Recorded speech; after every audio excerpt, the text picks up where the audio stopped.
All right, there we go. We are live. So thanks, Alyssa, for joining me. As I mentioned in the discussion we just had a couple minutes before I hit the live button, I really kind of wanted to dig into how you got involved in the industry and started getting into cartography. I mean, it's one of those things I feel like you had to come up sort of in, I'm guessing, in kind of when it was a lot more niche and a lot harder to get into.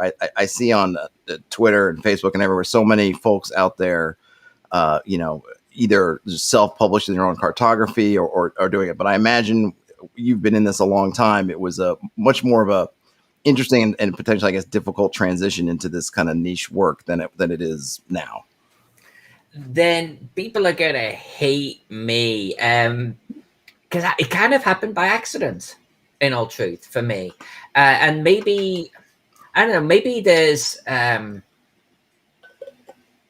path for people here with what I'm about to say, because I never intended to get into the industry at all. In fact, it was the longest time before I would even accept that my maps were anything that anyone would be interested in. And I mean that.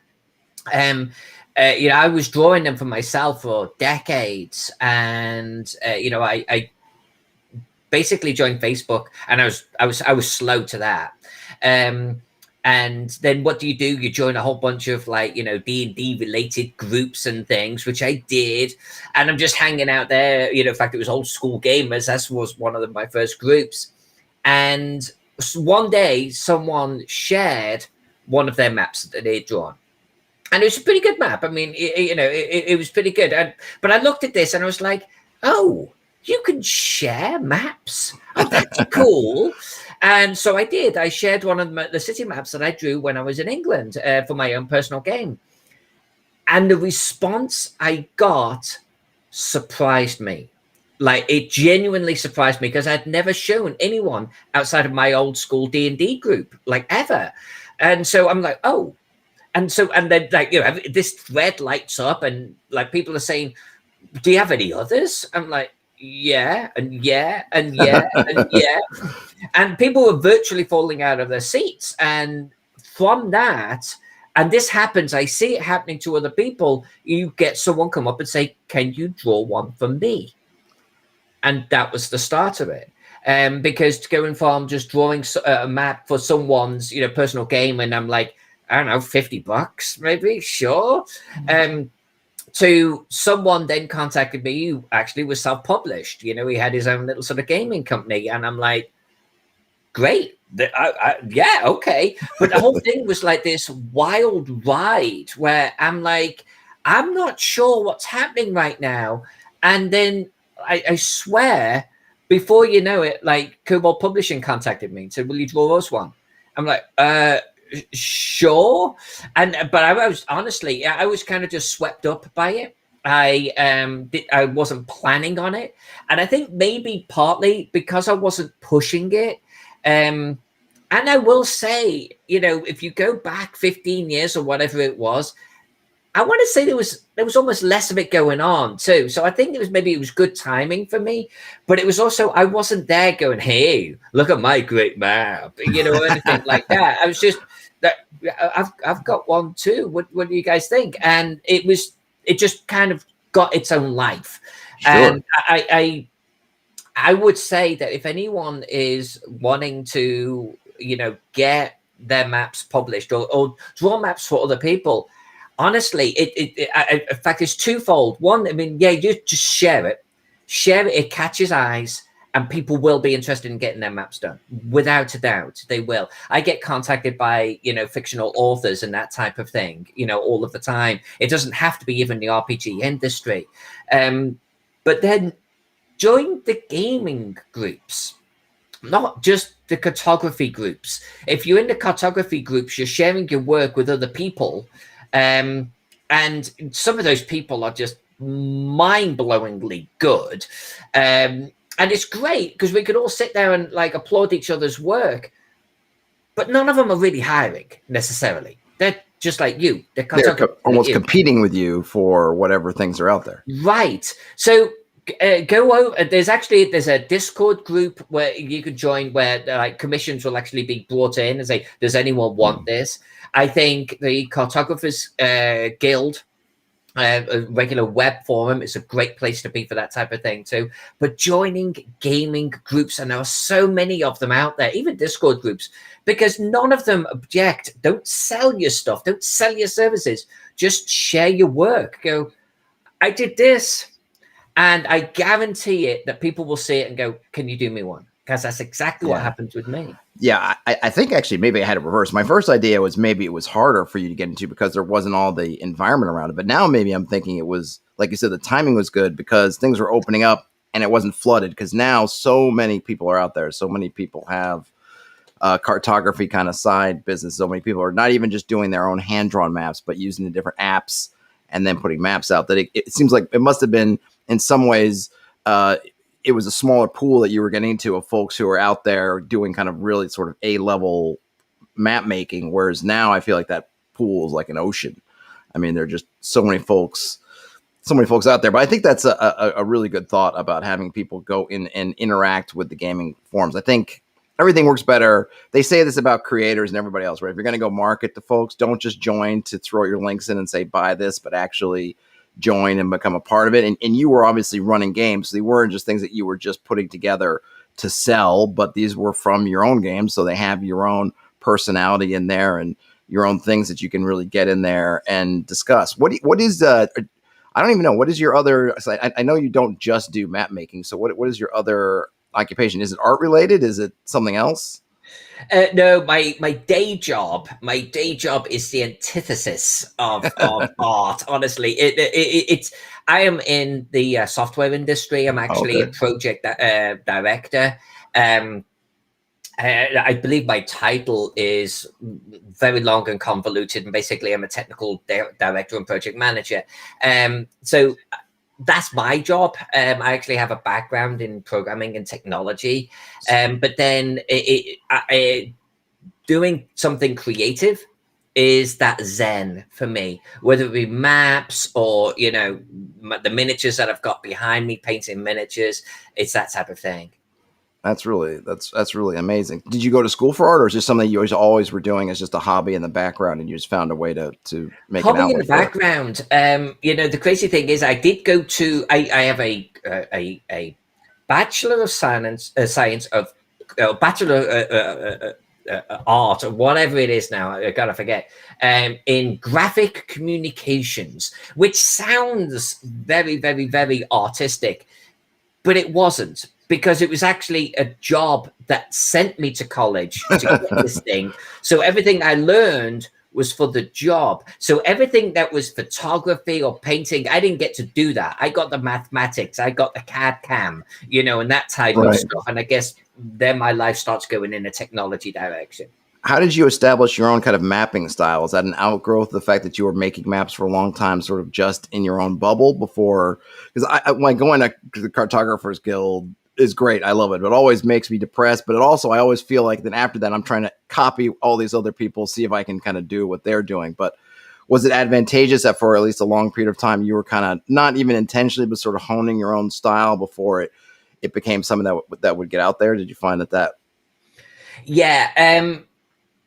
It's a little one and it's a little of the other, but definitely there was a huge spoon of it was just me in a bubble. Why? Because I'm pre-internet, which really dates me. But if we wanted to see someone else's work, well, you went to the library and you got a book of something, you know. So my influences were role-playing games, whether they be boxed or the boxed sets, and anything that you honestly with real maps in them, you know, if you maybe got a history book or something like that. That was my only influence. And when I first started drawing maps for myself, I was actually influenced quite heavily by a game called Shogun. I don't know if you've heard of it. It was a boxed set. I have that box set. Oh, there you go. Nice. I've just got the books now. I don't have the box set anymore. But they had this fold out map of Nippon, right? And it was whole hex based.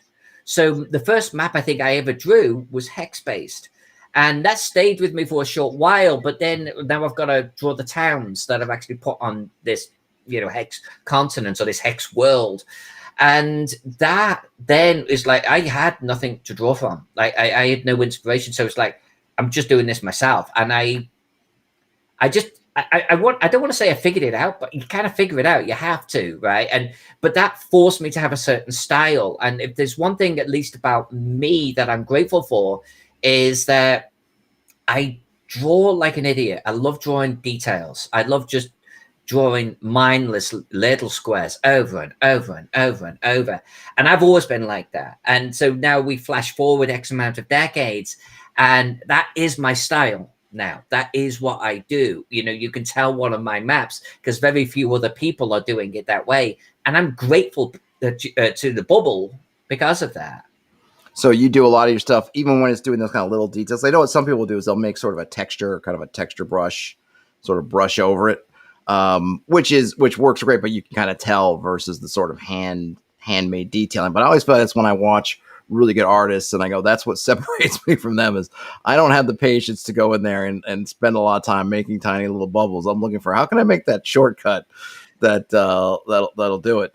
I noticed you do your maps digitally. Did you were you digital very early on, or do you still do kind of analog plus digital, or what is your process? That's a really good question. And you know, to the point you just made too, it's okay, I think, having some shortcuts, and it's okay having, you know, brushes or fills and textures. I think at the end of the day, you don't want people to see that, though. You know, if you've got a texture fill, the eye will see that. It will see the repetition of pattern. Amazingly so, the brain and the eyes are incredible that way. So I use textures and things like that, but I work very hard to make sure you don't see the pattern in there, you know, at all. But I also came to the conclusion that, at least for me, part of my style is it's got to look demented. I want people to look at my maps and go, who the hell drew this? How long did that take? And I don't want people to see the same buildings copied over and over and over and over, even between my maps. So because that, I learned to embrace that as that's my style. That's what I do. But also, I drew ink on paper to begin with. That's where I started. I mean, I had to, right? Very fine ink pens, just regular paper, honestly, just regular printer paper back then. And I would just go to town. I would start with a pencil, rough draft it, and then start filling it out with all my little tiny buildings and everything. And because of that, now I do digital work, but I'm still doing the same process. I'm drawing on a Cintiq 24-inch HD Touch. It's basically, I can lie my monitor flat in front of me and start drawing on it like it's a big sheet of paper. But I can now pinch, zoom, rotate, erase if I make a mistake. So it's a lot more flexible, but the process is exactly the same as 30 years ago. So you don't use digital to do shortcuts, like making a bunch of smart objects for buildings and then kind of pasting them all in. You're still doing individual, using all your, essentially your ink and paper techniques, just digital ink and digital paper. 99%, yes. So I know we're going to talk about the Necropolis map in a moment, but you know, a good example there is all of the walls have bricks in them, or they're built from little boulders and such. Every single brick, every single boulder, every single stone was hand drawn and hand colored. I didn't copy it and paste it, and I didn't use a brush to do it, because I wanted that hand-drawn, unique look. I didn't even want any the person, people looking at the map, to see the same brick here and down here. So I drew every single one, and that's what I do with my towns as well. Now that said, if I'm going to do a flagstone texture on the roads, we're talking about something a couple of millimeters across at this point. I've got a brush for that. You know, and that's okay. But then I come in and I color it and I texture it a little bit. And my trees, I hand draw my trees. I don't use a brush for that. 99% what I do is hand drawn just right then and there. So what does digital add for you? Is it simply the conveniences, the kind of pinch? I know I need glasses. I mean, I didn't always use glasses, but my glasses are here. So I know pinch to zoom. I mean, those things are very, very handy for me. At this point, obviously having layers and things, do you find yourself using a lot of that, or do you just find that you rely on just the techniques that you've honed over so many maps to just kind of go through on the digital side? Well, actually, honestly, my greatest joy of going digital is actually maybe not what you would think. I originally went digital actually because of the Kobold Publishing map, because I drew the whole thing ink on paper, but they wanted it colored, and I'm like, how am I gonna color this with crayons, with pencils? It's gonna look awful.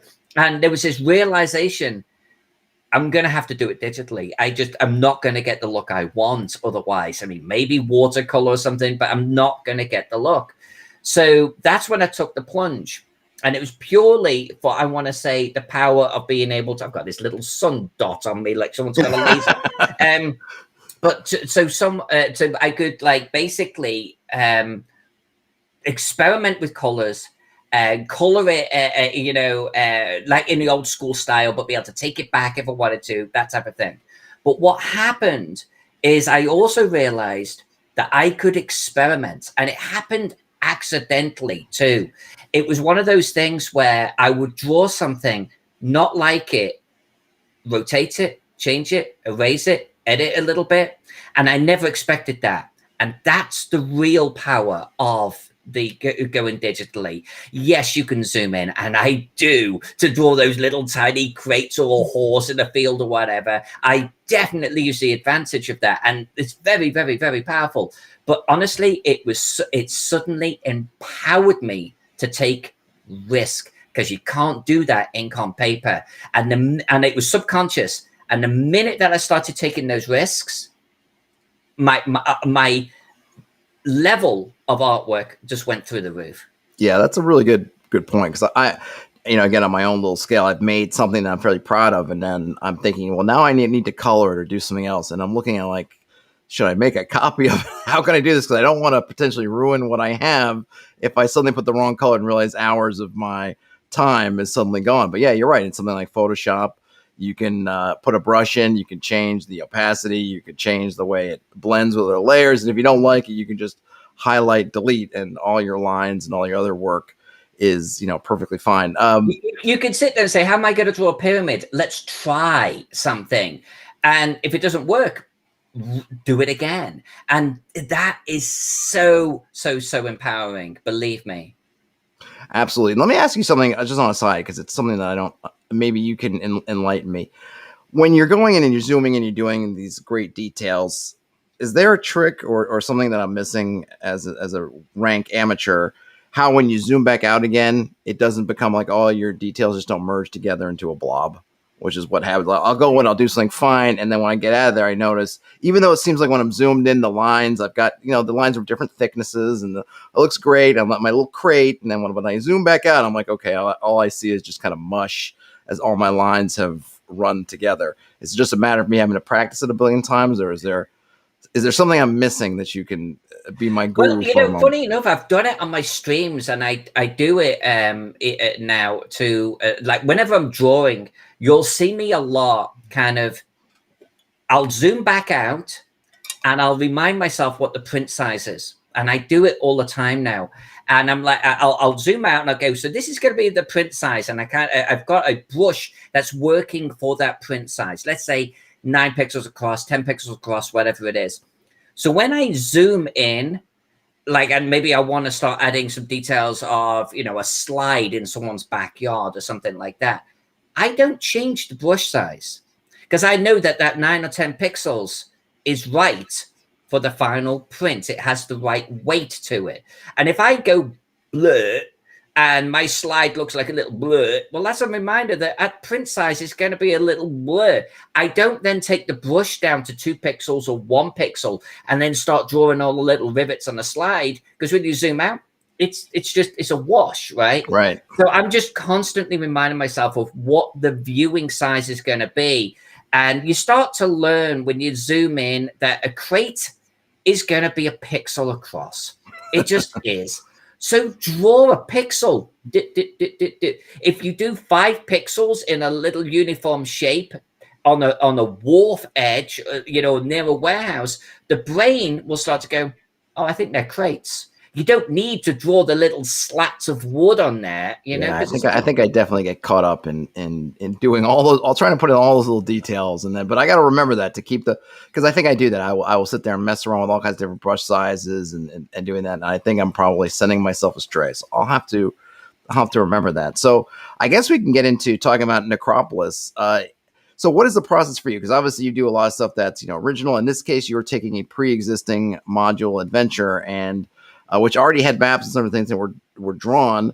Was there a lot of talk about looking at what the old maps did, you know, obviously right or wrong, or just stylistic changes between what they wanted to do? I mean, what was the process of looking at before you started to actually get the drawing, but just looking at what was there, the material that was pre-existing, and deciding how you were going to, you know, address it in the new book? That's a really good question. And I did get it on Necropolis. I also had it on the Gaxmore map for Troll where Gaxmore already existed, right? And I think anytime that you are, let's say, drawing your rendition of an existing map, Teagle Manor actually was another prime example. What you've got to, at least for me, that's canon, right, at this point.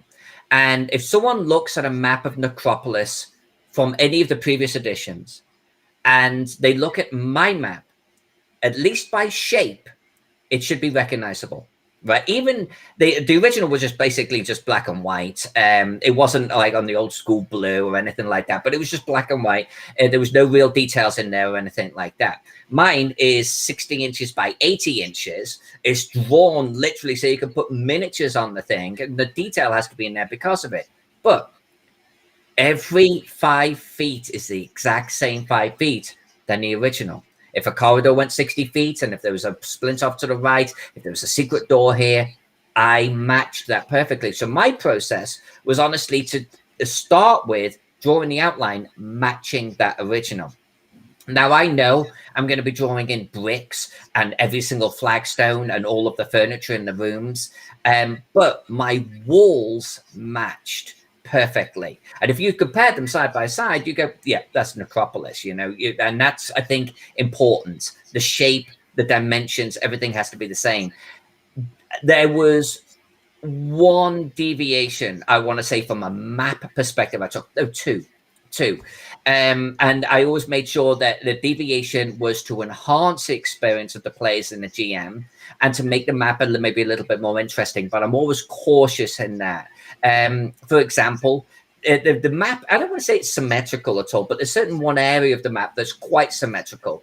And it's like you've got this sort of weird sort of shape going off on one side of almost these little alcoves, you know, and then you've got the same mirrored on the other side, but the alcoves stop short. And there was nothing in the room descriptions to explain why, you know, it just was different, but it looked like it should be symmetrical. So I made them symmetrical.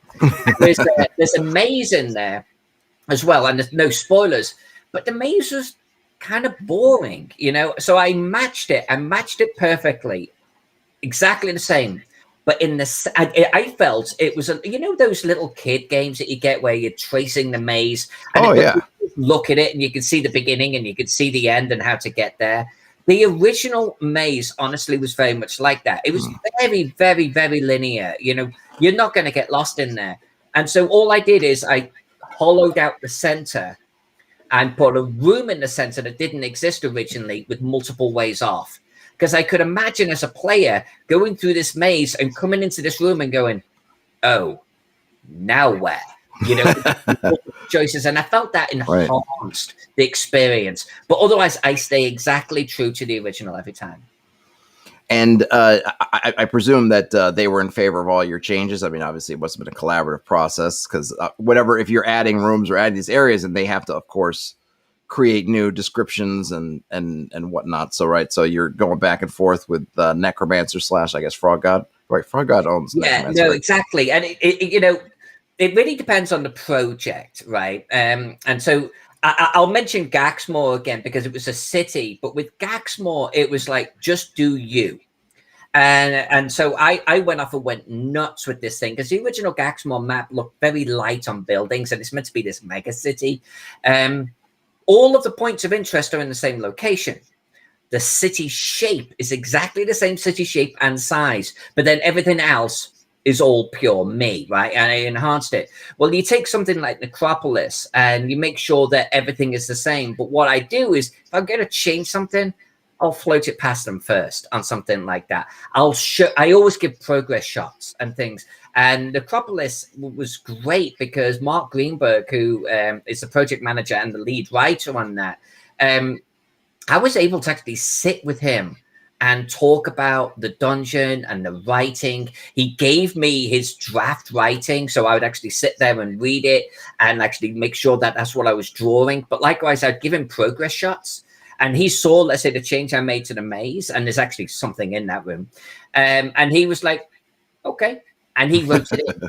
So it was a great collaboration that way. Yeah. What were there any, just in terms of the art, were there any interesting challenges that the Necropolis offered to you that you hadn't seen before, or that kind of stretched your abilities, or just let you flex some muscles that you hadn't flexed on other projects? Yes. I think almost I like engaging with projects that do stretch me, and this one definitely did.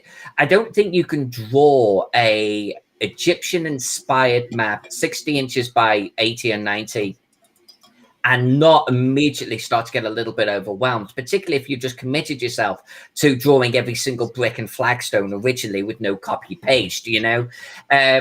So there was definitely way more labor, I guess, involved, but also, you know, this is largely a dry, arid, sandy kind of dungeony, and so I had to start getting into some coloring that I've not done before, while still trying to make it interesting, you know. Yeah, I imagine it might have been easy to fall into a monochromatic. Everything is just kind of sandstone colored, and then maybe it's realistic, right? But then, as you're saying, not interesting. Nothing pops if everything's just going to be kind of a beige color. Exactly. Having that risk of nothing pops, so it's just. I mean, and I've filled in obviously all of the walls and everything here, so you know all of that is kind of like this sandstone. So how do I make this map look visually interesting? Where maybe you want to have it printed on a canvas and put it on the wall as a little bit of a showpiece. So that was definitely a challenge without a doubt. And then there were some areas because I like to actually draw a map while I'm reading the description, and you know I read it out loud with no spoilers, you know, on my show, and then I draw it, and I love doing that. It's real fun. But there were some areas in the original writing that definitely Necromancer has addressed, or I guess Frogs have addressed, where in the original it was like didn't make a lot of sense. You know, I'd sit there and I would read it and I'd go, I don't know what that is. That doesn't make sense. That's kind of a little bit stupid, or that's boring. You know, like you do all of this work and you break into an empty room, and I go, oh, so how do I make this room visually interesting? You know, so it's like without being able to put things in it, how do I make this interesting? And that was a little bit of a challenge. So what kind of things did you do? What tools did you rely on to help with that kind of puzzle? Well, and that's one of the funny things. It's like, and this was born from another Frog title where you know they had me do Necropolis, not Teagle Manor. And Teagle Manor, if you're not familiar, it's like a haunted horror manor with hundreds of rooms in it. I was gonna say I have the giant version of the reprint of Teagle Manor, the one that's like the size of a small bed, and yes. I mean, but even in there, granted, I was gonna say the map is huge. Yes, it's huge because the book itself is huge, but the map just in itself is just massive, and just it seems like it's wall to wall rooms. It feels like. Well, and so they did an awesome job, you know, the Frogs, rewriting this while staying true to the original, but it was a heavy rewrite. Even so, with that many rooms, there's a lot of, you know, you open the door, there's a bedroom in there, you know. And so there was the same challenge of, well, how do I make this more interesting than having the same copy as that other bedroom or that other bedroom? So I do things like that's where it all kicked in for me, because I start adding these little stories of my own, and I think my GMing could start to come into it a little bit. You know, it's a rotten bed with a dead body in it. or there's a knife on the floor with a bloody trail and bloody footprints leading to the door. None of that's in the writing, and it doesn't matter. It doesn't change anything. Now the room's more interesting. I would have a bucket with poo in it in the corner, you know, and just little details that made the room be unique in the grand scheme. And the same with Necropolis, you know. So if we broke into a room that was completely empty, I still had dust or maybe some footprints in there, some cobwebs going on, you know, maybe a nice dark shadows over here, some broken bones in the corner, just little details where it's not entirely empty. There's stuff going on, you know, players look at it and they can see a rat or something in the corner. That's the type of thing I like to do. Do you find it helps your process as well, kind of keep you engaged? Because I know with other things, right, if you're dealing with sort of empty over and over again, you know, at least I know I'll end up kind of zoning out a little bit, right? But when I know that I'm adding these things in there, it keeps me sort of focused on the work. And as you're working on these for hours on end, I would think that anything that can keep you kind of in the zone as opposed to having you, you know, drift away a little bit, keep you anchored, I guess, is going to be helpful. Or maybe you're able to just do that. My mind would start to drift off after a couple of those rooms. I think there's a little both, right? I mean, if you're going to be drawing all of these wall bricks or even the flagstones on the floor, there's a certain point where you just got to be in the churn mode. It's the same as if you're drawing a city and now you're drawing 4,000 buildings. You know, aside from the amphitheater and the big temples, you're just drawing neighborhood fill at this point, you know, just rooftop after rooftop. So there's certainly a part of my brain which can just turn off. I tend to do a lot of that off camera. I'll get an audio book going or something, YouTube videos playing, and I'll just draw. But yes, you're right. I like to engage with projects where I can have a certain amount of creative input, add a little bit of flair, add some Easter eggs, because they do keep you interested. Not only for me, though, but for the people looking at the map later on.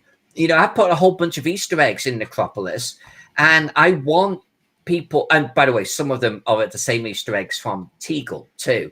Like they're becoming little brand things that that's awesome on my maps. And Mark Greenberg looked for them, didn't find them all.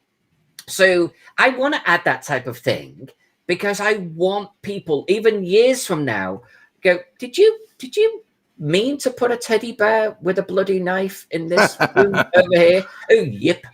You know, and I mean, that's not really an Easter egg because it's really freaking obvious, but there are plenty in there. And that's what I want to do. And that helps me keep not only entertained, but I think it adds. Remember Expedition to the Barrier Peaks? With the egg, EGG, upside down on the map. Right. And back in the day, it was like, oh, that's so creative. But that stuck with me. I'm going to be honest with you, that stuck with me. So I put little things like that in there. Like in the Teagle map, I have Bill Webb written out in brick as one of the wall fills. And unless you are looking for it specifically, you're not going to see it. But I noticed you did something similar. I saw. I think I forget where you posted it, right? But it was the credits are in some hieroglyphics that are in the fill. Yeah. So I've got all of this sand surrounding the dungeon, right? And yeah, I mean it's nice. It's a nice sand texture and stuff. But I'm looking at it thinking, I want something more. I just want something else. So I grabbed all of the credits of the book. I converted them to Egyptian hieroglyphics, and they're kind of this little watermark in there. Now I'm like, you know what? That's a nice little Easter egg. Oh, that's cool. Did you study any references from Egyptian art or anything to kind of get into get a feel for what you want, how you wanted to, you know, draw and build stuff out in the Necropolis? Well, actually, I ended up being a little bit lucky that way because I'm running Masks of Nyarlathotep as a Call of Cthulhu game, and my players are coming up to Egypt. And so for the last literally year and a half, because of COVID and everything, we haven't been gaming in person. I've just been going nuts on Egyptian research. And so then Necropolis is in there too at the same time. So it was just this perfect synergy. Otherwise, yes, I would go off and I would look for visual references. In fact, right at the beginning of the project, I went off and grabbed a whole bunch of Egyptian swatches of color. And you can actually find them online. These are the colors that we have seen the ancient Egyptians use. Well, I grabbed them because I'm like, most of my colors are going to come back to this set right here, you know. Oh yeah, absolutely. Was there any particular element that you've enjoyed? Oh, is all? I mean, I know the Kickstarter is still ongoing. Is are you all finished? Or are you still working? Is it still a I work in think progress? I'm done. Yeah, I am done, and I know the writing is all done too. I believe all the maps, all of the artwork is done. So kind of like we're all at this point, which is great because I didn't think I was going to be, but that's fantastic. But yeah, I'm done, and I think the Kickstarter is going for a few more days. I think it finishes. It's done next week. Okay. I forget exactly how long it's got to go right now. Was there a favorite part that you enjoyed working on? Anything in particular that struck out? Is like if I had to, if you one, your favorite memory of working on the Necropolis. That's a really good question. That's a really good question. There was a couple of bits I had to take out, which I actually enjoyed putting in, and there were traps. You know, the section of the wall that would just suddenly cook, and you've been squished, type of deal. And I was like, well, there would be blood stains here, maybe fractured bones. So I actually ended up drawing blood stains and fractured bones and everything on the floor, and I had a blast doing it. I've got problems. But Mark Greenberg was like, it's going to be a little bit obvious there's a trap there, don't you think? And I'm like, yeah, okay. And I took them out again. So they never made the final cut, but I really loved doing them. And then the only other bit is there's this iconic room that you can go into, and it's got this Egyptian calendar, I want to say, on the floor, but in an interactive version with a big, huge like needle that you can push around and point at certain tiles.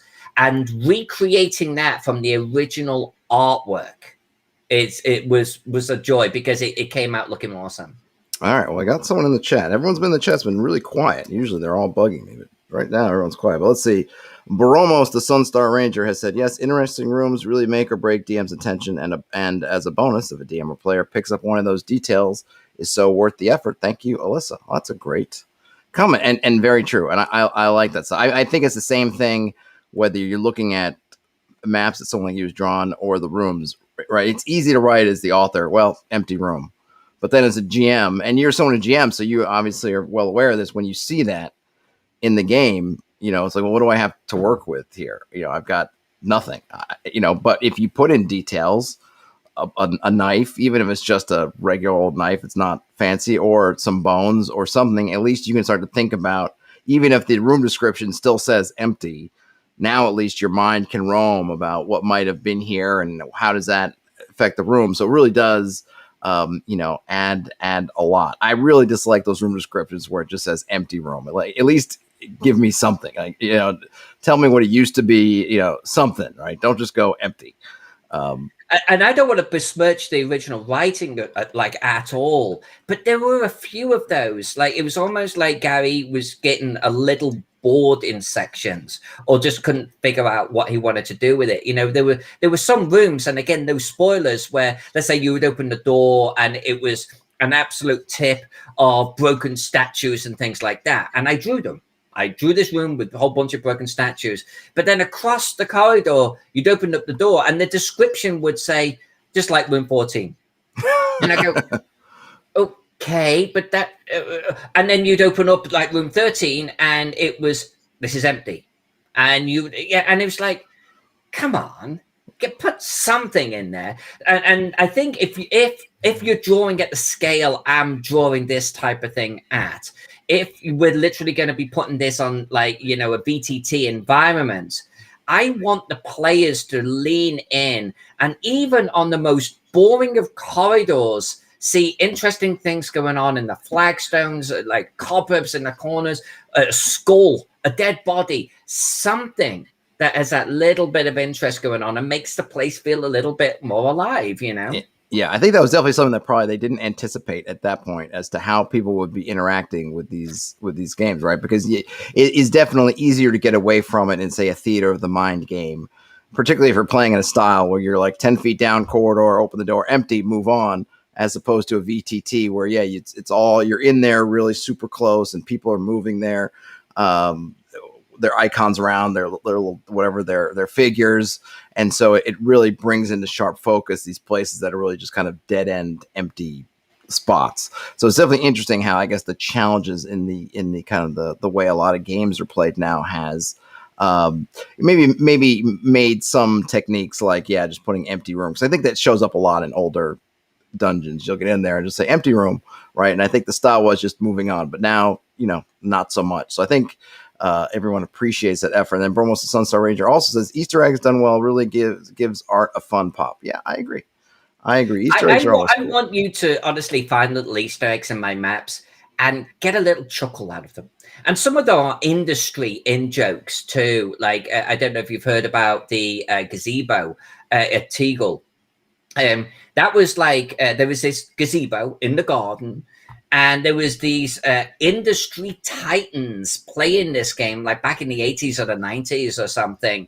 And one of them didn't know what a gazebo was. So when the GM read this out, like this guy, and he was like, big name. He was like, I shoot a flaming arrow at the gazebo, because he thought it was a monster.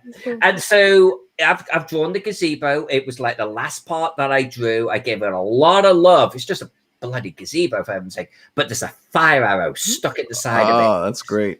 And that's it. So if you know the story, if you're familiar with it, you'll look at that and go, hey. And that's all I want. That's all I want.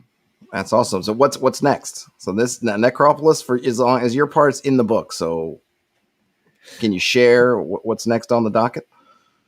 Like for just my general work, mapping, whatever you got. We're not going to talk about a day job. No. So I've got a few things going on that I'm really excited about. I am doing 2 maps for Chaosium right now, but I can't tell you what they are. Okay. But that's the first time I've ever worked for Chaosium, and I am a Call of Cthulhu nut. Well, I'm going to ping your brain. I'm going to pick your brain on Call of Cthulhu in a minute. Did this come out of them hearing that you were running and that you were? I mean, how did that? I guess how did they reach out to you purely on the basis of your maps, or did they hear that you were a big fan of Call of Cthulhu and that was how I don't know, and I'm probably going to have to ask them when I see them, which will probably be a game hole coming up here shortly. But we've spoken in the past. My maps are out there. I try to be a bit of a larger than life personality on my maps, as well. I'm a very passionate gamer, and so I'm out there just spewing gaming stuff on all of these channels all of the time, and I won't shut up. So I think they see my maps, and they contacted me a couple of years ago, and I just didn't have the bandwidth to work with them. But they contacted me this year, and I have to make this happen. So they contacted me, and I just moved things around until I could actually make it work. So that's a joy. Just even if they never work with me again, being able to do these 2 projects for them is honestly, I'm thrilled to be able to do it, to be honest with you. The next project, there was actually a little bit of a personal one in a way.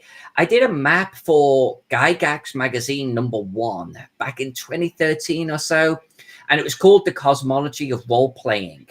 And James Carpio, if I remember correctly, wrote an article for the same magazine that basically talked about TSR being like this almost big bang. And he described it as this growth of galaxies and nebula of games that came off that big bang. And so he was really talking in a galaxy-like sense, a cosmic sense, but was talking about different role-playing games. And they were like, will you draw a map for this? I was like, how do you draw a map about role-playing games? What am I going to do here? But then his writing inspired me, and I ended up doing this big bang explosion and I put all of these little stars and planets and moons leading away from TSR in the center with this big nebula behind it. And it was a beautiful map. It's a gorgeous map, one of my best. But they only had about 50 role-playing systems on it, and so I had so many people say, well, what about this? What about this? What about this? Well, I'm doing a 2021 version. How big of a virtual piece of paper are you going to use for that one? It's huge. It's like 50 inches across right now. I'm kind of drawing it like it's going to get printed as a big poster. and I want it to be done for GaryCon next year. I want to take it as prints with me to GaryCon next year. That's my hope. That sounds amazing. And it's going to have over 1,000 games on it. Yeah, and I believe it. Daunting. It's daunting. I mean, I don't even want to. I almost want to know, like, are you styling the different celestial objects in some way with the games, or is that just too much?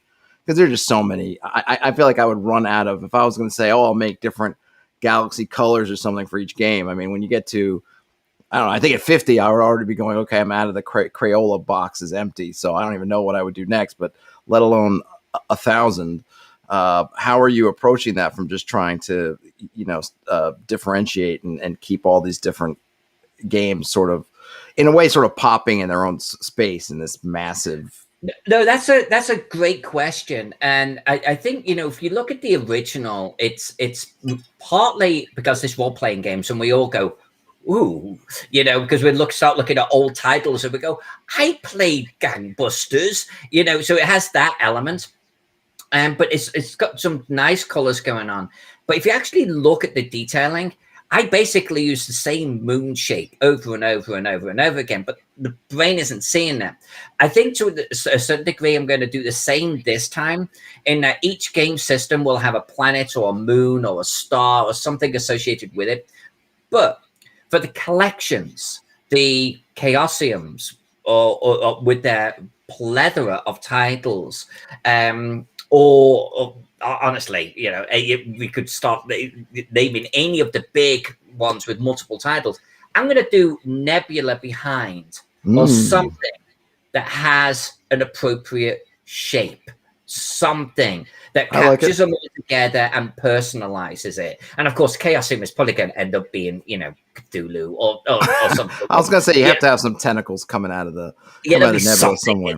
Yeah. So I'm going to personalize some areas, but I'm not going to personalize 950 individually published pieces. Yeah, I was going to say that seems like a Herculean task. Bromo's just calling back to what you were saying before, said thought it was a great pro tip to take ancient colors, ancient palette colors to the project. Seems like an obvious thing, but if that's overlooked, it can affect the natural vibes of the art pieces. Yeah, I think a lot of time, I mean, again, separating folks who do this and get paid for it from the rest of us is actually pulling up things like those palettes and doing the sort of reference stuff that the rest of us just kind of hand wave away because, we're in a hurry.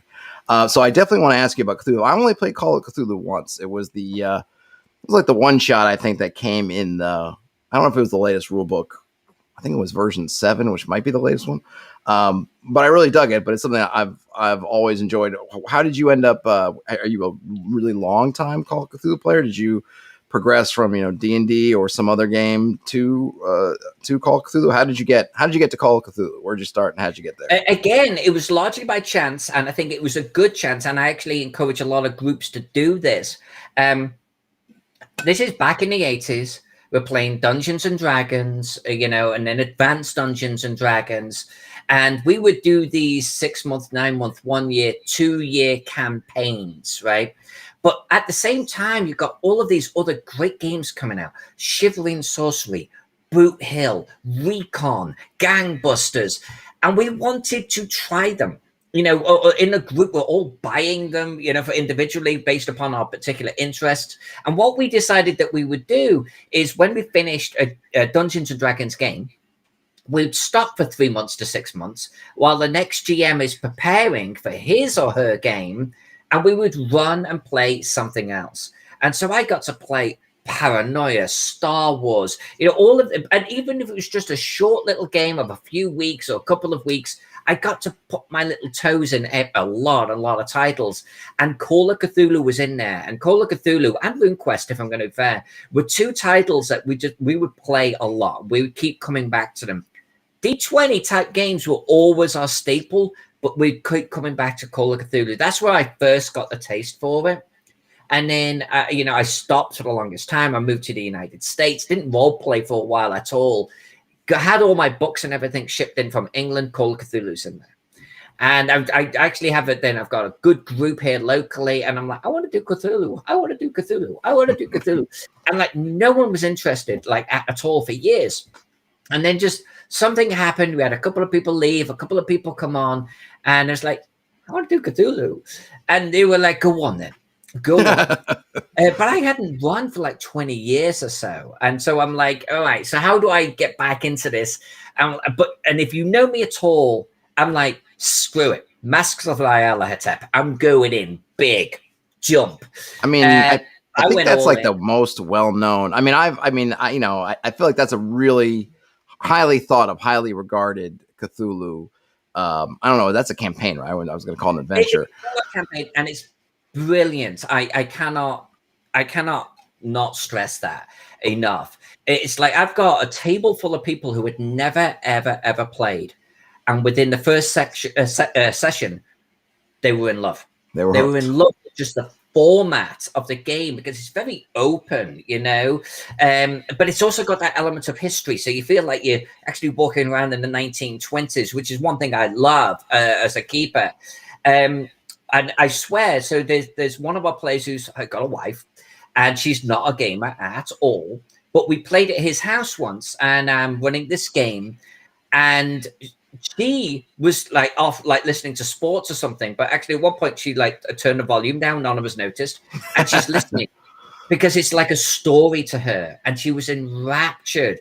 And there was one point where they were like, "So, what was that guy's name?" And she was like, Bill, blah, blah, blah, blah. And she'd been listening along and remembered it. It was fantastic. And she actually played for a session or two. And she's on all of our status emails now. I always do like a recap email at the end of every game. She's on all of those. And she's like, this is great. And I think a good Call of Cthulhu game has that element where like it's very story. Yes, it's horror. Yes, there are these outer gods and stuff, and you're meant to feel like this ant in amongst this infinite sort of mad universe. But aside from that, if you run it right, it's an enthralling story that you're part of, and that's what I love about it. It's less about the dice at this point, and that's one thing I love about 7th edition. It's like they're all like, just tell the story. Don't worry about how spells work. Yeah, we've given you some system, but it's this big. It's the gap in between. Just do what you feel is right. And if you're comfortable with that as a GM, you can just spellbind a table because it's not rolling dice anymore. It's not about your character sheet anymore.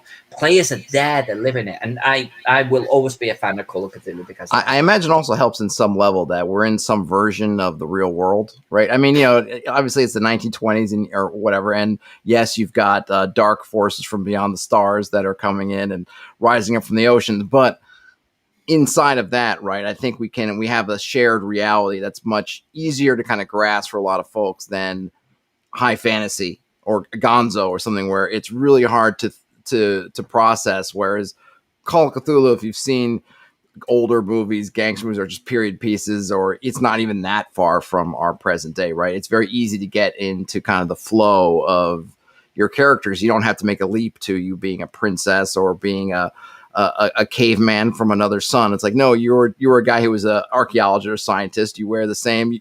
You put your underwear on the same way you do now, and you're tying your jacket. Only now, instead of going to your day job, you're going to try to fight off, you know, intergalactic evil, so to speak. I think there's a high degree of truth to that. Yes, without a doubt. Of course, Call of Cthulhu can be run in any period. I do Invictus. I've done a medieval one, you know, Dark Ages, and these work very, very well too. Modern, futuristic. They're all fantastic. But you're right. There's a certain sort of real worldness to them for something that's actually insanity inducing. That's kind of crazy to say, but you're almost grounded to begin with. And I think because of that, you do start to feel that slide of insanity or seeing things that are truly horrifying because you can so easily picture yourself there, you know? You're not as detached from it. Right. You don't have that separation. Now, I've looked through Masks a little bit. I guess the one thing I would say, it seems kind of complicated. Did you have troubles? I mean, being given that you hadn't done it for a long time, I mean, it seems like a challenging first time going right for the gusto with that one. Was there anything particularly difficult, at least when you were getting started with it, that you had to kind of figure out or adjust or just make work? Yeah, no, definitely. And, and I was advised against it. I went into a Cthulhu group and I was like, hey, I'm going to get back into, running as a keeper here. How would you recommend? And everyone's like, do this starter scenario, maybe do this one. And I was like, screw it. I'm going all in. It is a big set. It is a big game, and it's recommended that you read the whole thing through in its entirety just to understand what's going on. Then you start reading the individual chapters. Well, I didn't have time for that. I don't want to deal with that. So what I did is we're doing something very similar in our group right now, where I will run an entire chapter. Maybe it lasts a few months or 6 months or whatever it is, and then we'll stop for 6 months, and we'll do something else. Happens to be Shadowrun. Well, in that gap, I know where the players are going. I'll read that next chapter. So I was able to kind of just skim through everything, understand what's going on, but then I can do deep dives on chapters. Some of the chapters are easier to run than others. Egypt, honestly, the first time I read it, I was confused. I felt it was too loose. I didn't know why the players, how they would get between the different locations, what their inspiration would be. But, the more you realize that this is a sandbox. Don't worry about that. We've given you 5 things that are happening. Let the players do their thing. You can gently guide them this way, that way, that way. And when you start to embrace that and read it, reread it, it gets easier and it's less intimidating. All right. Well, I don't want to keep you too much longer, but I got it. You brought up Shadowrun, and Shadowrun is one of my old favorites from back in the day, but I haven't seen it in years. What is like whatever modern Shadowrun, or I assume you're playing modern Shadowrun as opposed to, I guess, OSR Shadowrun or whatever old Shadowrun would be called? We're on the Catalyst Shadowrun. We're doing 5th edition, not 6th. We were very curious about 6th, but while it had some positive steps, they took some things backwards. We don't get too into the Maya and the weeds on things like calculating grenade damage, because that could take freaking half an hour just on its own. Or if you don't run it right, the decker in the group is going to go off on his own like a rogue in a fantasy dungeon, and suddenly it's like all the players are sitting there bored. So we've flattened some of the rules to keep them a little bit more fast-paced, keep everyone engaged. Now, I know that was it's great. I know that was a big problem with old school. So was it between 5th and, you say you're playing 5th and 6th is the newer one? Do I have the numbers right? Yeah. Is it 6? Because I heard that they actually fixed the Decker problem by making it more or less that they go off in the kind of their own universe. Was that a 6th edition? I don't know the numbers of Shadowrun. I'm not entirely sure what they did in 6th. 5th, I can say it's not perfect. It's still one of those, okay, so roll to do this. Now roll to do that. Now roll to do this. Okay, so you've got access. Now, and so this is churn. There is still a churn. It's a little bit like, when you get into Dungeons and Dragons or Pathfinder or anything like that, and someone breaks out the wrestling or grappling rules, and everyone goes, "Oh no," Yeah. It's like playing a high-level monk, and it's just dice upon dice upon dice. Well, the Matrix is still a little bit like that, but Jack, my husband who runs it, he's kind of like taking a lot of inspiration from Cyberpunk, where that is flattened out a little bit. And it's just like, roll once, all right, yeah, you're in. And it's more narrative. And I think, honestly, me running Call of Cthulhu has helped Jack say, yeah, you can just do narration for a lot of this stuff. Don't get bogged down in the dice. So with that, we apply a lot of that to the rules of Shadow. Yeah, I remember the Deckers back in the day seemed really cool, but it did seem like they would go off and almost have their whole separate adventure. And, how do you integrate them having their own separate adventure with the rest of the party, either waiting at a locked door for them to finally get it open, or, whatever it is. Roman Lives, who I know is Terrence. Hey, Terrence says, haven't played since 3rd edition, Decker's got like 5 turns worth of actions before anyone else. Yeah. Yeah, no, yes. Very, very, very much. Now, what some of the things they fixed, though, is like back in the day, you could also, if you had wide reflexes high enough, you could run into, and I know this because I ran this particular encounter. I had a player run in, drop a grenade, run out, close the door, all before anyone got an action. it was like everyone dead, and it was like, man, that's broken. So they have got things better now. You can still be very fast, but it's like, okay, you go now, he goes now, he goes now, you get to go again. So it's definitely more balanced in that way, but they still have that little Decker problem, because It is I'm going to hack in and I'm going to go through the security systems to open the door. Well, there's like 15 walls or something involved with that, unless you work against it as a GM. Right. All right. I could probably pick your brain on Shadowrun and Call of Cthulhu for a long time, but you've already been here for an hour, and that I don't want to keep you. I know it's earlier for you on the West Coast. I've already eaten my dinner and all my stuff's done, but for you, it's getting all over there right now. For sure. But I really appreciate you coming on and hanging out. I really enjoyed your work, and I've enjoyed like watching your streams and seeing your videos. So I'm so glad you're able to come on. If there's any links, you can give them now, and I'll put them in the show description, or Master Pex can send them to me, and I'll throw them in the show notes or description afterwards. But honestly, you can find me on alyssafaden.com, and whether it's Instagram or Facebook or Twitter, Alyssa Faden on all of those. So all right, and so I haven't looked at the Kickstarter. So the link to the Kickstarter is in the show notes. It's so you say next week is the end. Next week it's definitely over. I know for sure next week. But Necropolis on Kickstarter, and it looks like they've got 40 hours to go. So just a couple of days now. All right. Well, this will be up live, and it will go in podcast version tomorrow. So hopefully, we can get some people who, if they haven't heard of it already, get them on board. But again, thanks so much. Have a great evening. Thanks for finding the time to talk, and hopefully, we can do this again. Maybe when your next project is ready to be talked about. I'd love to hear more about what your experience is like since you've been a fan of Chaosium, and then you'll be able to work on it from the inside. It seems like it'll be a lot of fun. I'd love to be back anytime. All right. Signing off, everybody. Have a good night.